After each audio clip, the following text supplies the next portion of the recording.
The reason I feel really good about talking about these things is basically in one way or another, I was you. I am you. Um, I got certified in 2008. And shortly thereafter, I was like, I'm going to go private. I'm going to do this myself. I went from 24-hour fitness to like, I'm going to go do this thing myself. And I did poorly. I made no money. I had no systems. I didn't know what I didn't know. And so as long as I was an independent trainer, it was just really frustrating for me. And it kind of burned me out a little bit. I didn't know what to do. Thankfully, I got a job teaching at a company that taught personal trainers. And I was there for 15 years. So all of my skills and knowledge were on the concepts of training and helping trainers learn how to do things. But I wasn't training at all. I was just a talker. I was not a doer. And all through the pandemic, I was employed. And then right at the end of the pandemic, we couldn't get more butts in seats. And so the school closed. So in 2023, there in April 2023, I was laid off for the first time in 15 years, pretty much suddenly. And I had to make money. And so I was like, okay, well, what do I do? Maybe I can try going into teaching. Do I work at Trader Joe's? Do I try and work at Equinox? Like, I have no idea. It was kind of panicky. And so I thought to myself, I may have failed a long time ago at going independent, and I was scared to do it again, probably why I stayed at the company too long. But I said, if I have taught this stuff for such a long time, I should also be able to do it. So I, with a lot of help, started my company. And so that was basically April or May of 2023. And I'm building things up and I'm doing really well. I'm finally getting some clients and all these things. And just when I start doing really well, October of that year, the gym that I was training at closed.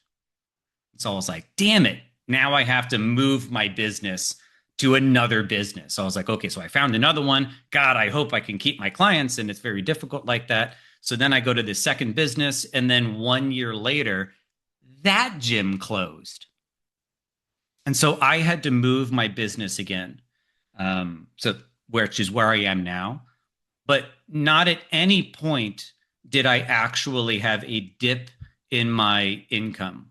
I was able to continue to build business year after year. So here are just kind of like my income analytics. So you can kind of see kind of along the way in 2022, still during the pandemic, I was training a little bit on the side. We ran our gym a little bit like a speakeasy, and I didn't really need a website or anything. Everybody was just desperate to train.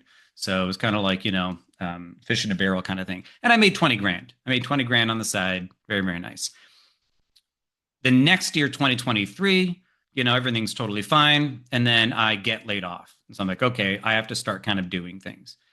And then in October, the gym closes. But by the end of that year, I cleared a little over like $65,000. So my first year of training, I made things happen. In the second year, I had that next gym closure, but I hit six figures pretty much around that same time. And then just this past year, I hit six figures a little bit earlier and I topped out at my most. So I got laid off, lost a location one, lost a location two, but every single year I was able to go from 20 grand to 60 grand. That's tripling the income. And then going from 60 grand to basically 120, that's double. And then last year I finished at around 160. And I'm not an amazing trainer. Like, I'm not helping people like walk again and crazy stuff like this. It's the systems that I built that helped me get the clients and a very high closing rate without being salesy. I'm like, here, this is what we do a little, little thing. And then they're like, yeah, I'm all in it to win it.